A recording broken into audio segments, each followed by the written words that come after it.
Alright, man, it's your boy Chris right here, and breaking news. The LA Lakers and Luke Walton 50 minutes ago agreed to part ways after 3 seasons with him.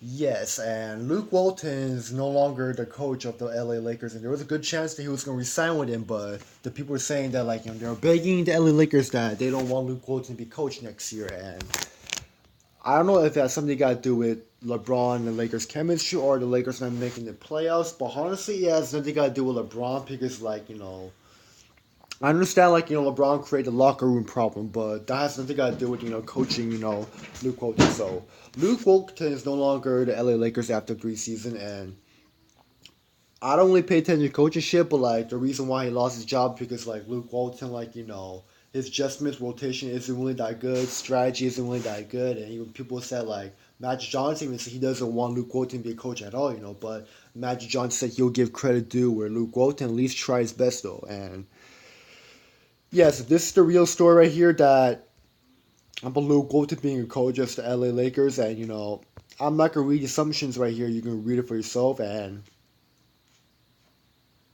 but there's this one part where they give credit to Luke Walton that when Lakers had at 24 on Christmas night after a blowout win at Golden State, and they appeared to be on the verge of coming together, but the wheels came off in spectacular fashion when James and Reggie Rondo were injured during the game, sending Lakers into a tailspin they could never recover from. Suspensions, injuries, never-ending drama, excusable losses, and bottom-feeding teams, and even a buffet off the court gap was enough to provide internet with ammunition to come up with one shining. Oh,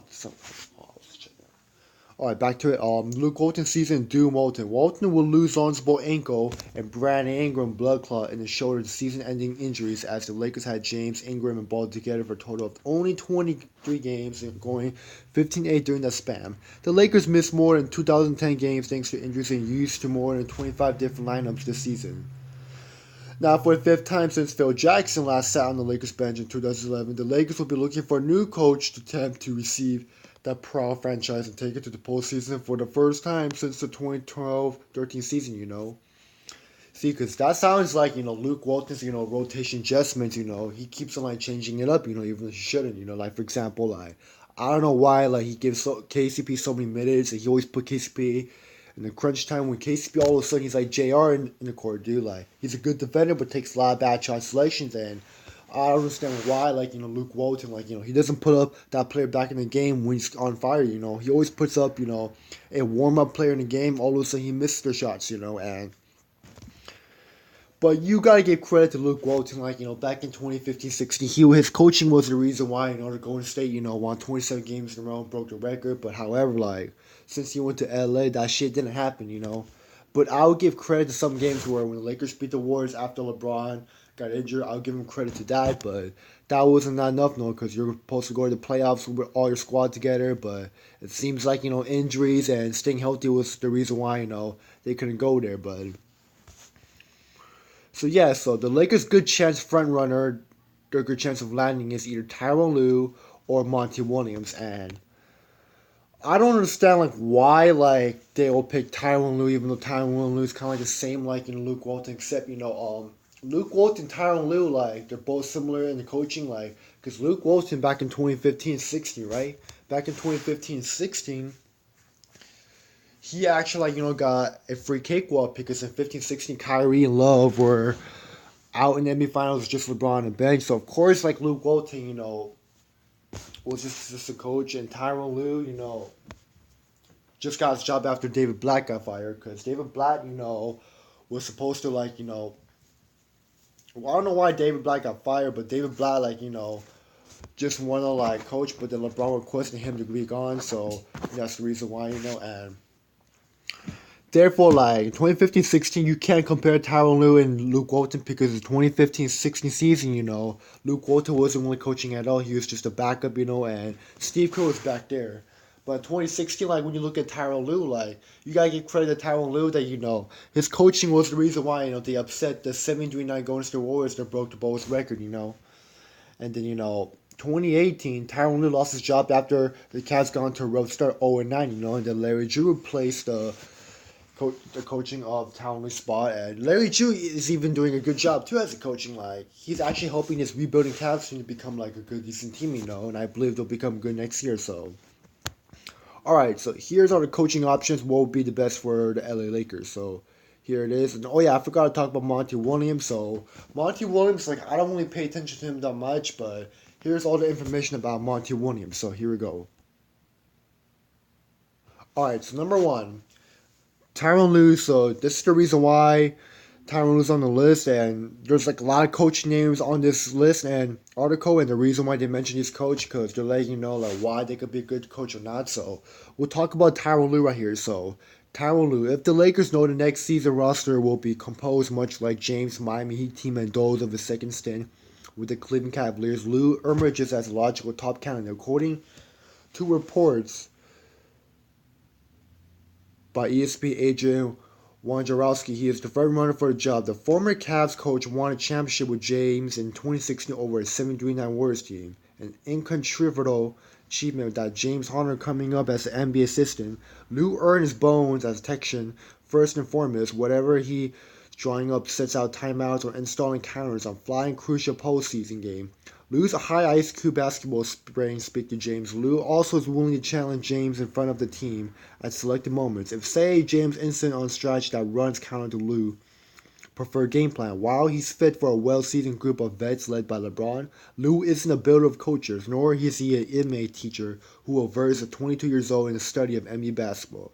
Some of those who admire him believe that his next stop, Lue will need to build and managing a coaching staff with greater intention that he did in Cleveland. Doing so will help him grow into a more process, oriented head coach, developing a quality that, while always important, is vital with a roster of different ages and constitutions. So I kind of like that idea, lose, high IQ and timeout, but Lue's problem is that he puts in players at the wrong timing. That's his problem. But hey, but you can always believe on Tyronn Lue because the guy won a championship with LeBron, and Luke Walton hasn't won a championship with LeBron either. So anything can happen. So the next one we got Jason Kidd and Mark Jackson. I like this one too. So Jason Kidd and Mark Jackson will be like the best option, but it's most likely they're not gonna get Jason Kidd and Mark Jackson because I don't know why, but the Lakers haven't looked into both of them yet. So their exits, a popular procession around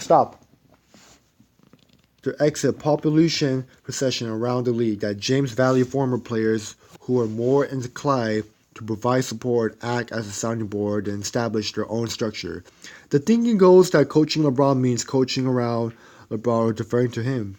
LeBron undoubtedly wants a coach who knows basketball knowledge. He respects that basketball knowledge will be demonstrated by installing an offense system whose defining feature is LeBron in Newtonation. With the ball in his hands, both kids are Hall of Fame who James admires, and Jackson are named that have crucial as potential successor to Walton since LeBron arrival in LA Lakers. So one confidential belief from those familiar with the LeBron coach dynamic holds the Lakers would be wise to choose a name with LeBron's imprimatur because the pressure will be on LeBron to make the relationship work. The counter-argument says that these are exactly the kinds of political consideration that will further doom an organization that seems to value names and integral more than expertise and process. So, what does this mean that Jason Kidd's actually a really good, successful coach, and both Mark Jackson too? Actually, no. Jason Kidd's actually a smart coach. I wouldn't promise that he's a successful coach, but you want to look at Mark Jackson. The guy in year 2014-15, when the Clippers lost to LA, and the Clippers beat the Golden State Warriors and Mark Jackson 7-game series, look what happened 1 year later. Mark Jackson finally developed Curry, Draymond, and Klay Thompson to All-Stars in the next year in 2015 where they won their first championship ever since 30, 40 years ago, I believe. And that you want to look at Mark Jackson. He's a successful coach, but the reason why, Jackson lost his coach is because, just because he lost the Clippers in 7. That's the reason why Steve Kerr got the job, and the match didn't come out of nowhere, but they won a championship in 2015. So when you look at Mark Jackson, that's the coach you're looking for because he is a successful coach that will build your team around really good. And Jason Kidd, like I said, he's a really smart coach to have, but I don't know, dude. Because LeBron, the reason why, LeBron doesn't like some coaches because, LeBron even knows, some coaches, if they don't do their job right or if they don't do any, smart or put up a good, line up Justins, then he's gonna have a problem with you. So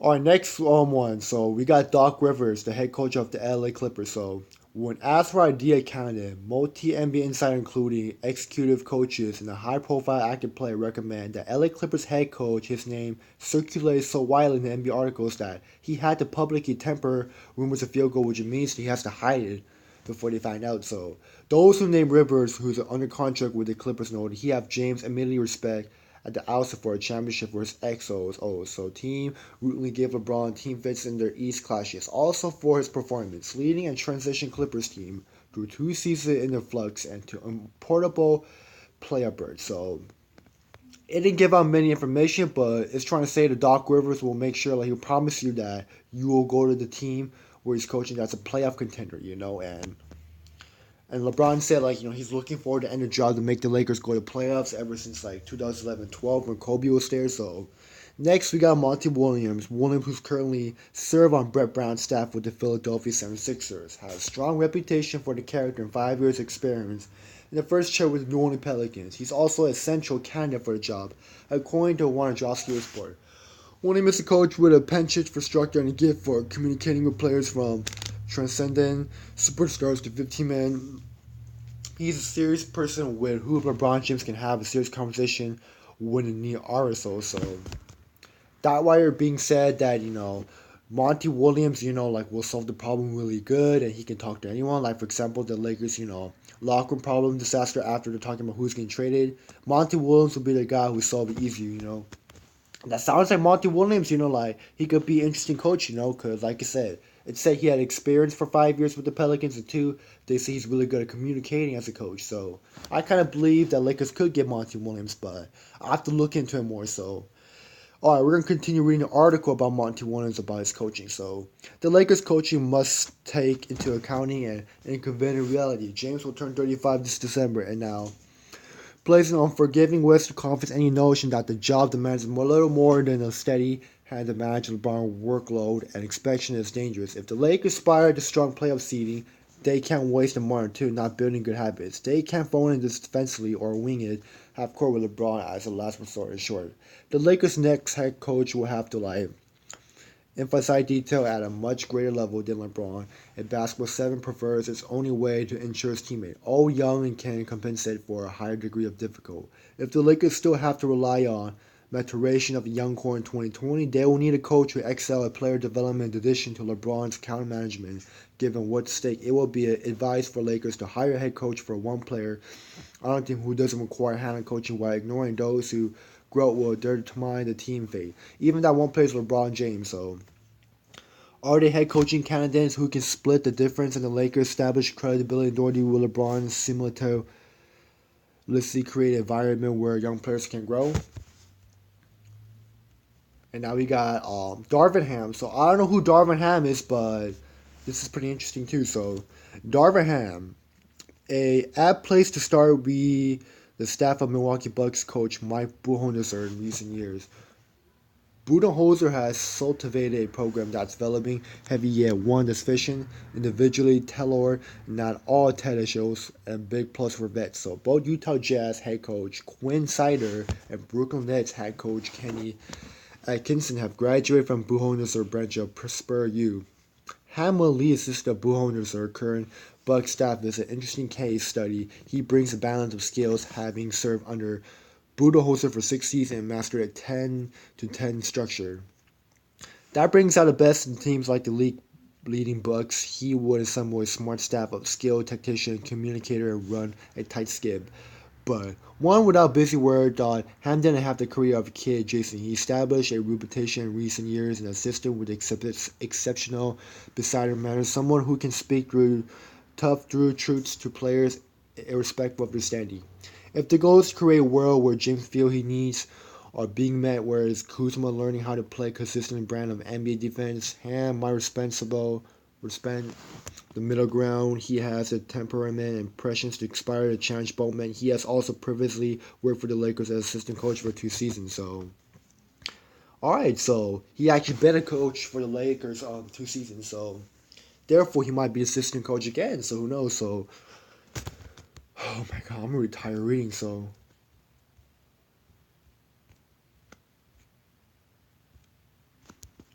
Yeah, so there's like so many coaches in this list. So yeah, but the other coaches I just mentioned, like it looks like they're not gonna be as the next front runner. Most likely gonna be either Tyronn Lue, Juwan Howard, or either Jason Kim, Mark Jackson. So yeah, so I'm just letting you know, like Luke Walton is done with the Lakers after 3 seasons, and it was disappointing because him and Magic, like they're no longer gonna be controlling or being responsible for the Los Angeles Lakers. So I don't know who's gonna be the next, president owner after Magic Hall had quit. And now Luke Walton lost his job because Luke Walton even knows that like he kind of fucked up and he's not really a good coach at all. And I'm not saying he's a terrible coach, but I'm just saying like I don't really think he fits well with this Lakers chemistry with him and LeBron. And you could tell even LeBron like a couple months ago like called out Luke Walton by saying he doesn't like him at all. Just like how LeBron treated Pat Riley, Eric Spoelstra, controlling of Tyronn Lue. So, and yeah, so there's a most good chance that Tyronn Lue might be the next front runner or Juwan Howard. But I kind of like Juwan Howard because when you look at him, like they say, like as experienced coach, like he likes to communicate player, stop the situation. So I would believe or give a chance to Juwan Howard. But Tyronn Lue, like I said, he may be like another Luke Walton, but when you look at it, Luke Walton didn't even win a title with LeBron or go to playoffs after 1 year. Tyronn Lue, his first season as a head coach with LeBron, didn't win a title right away, so you never know.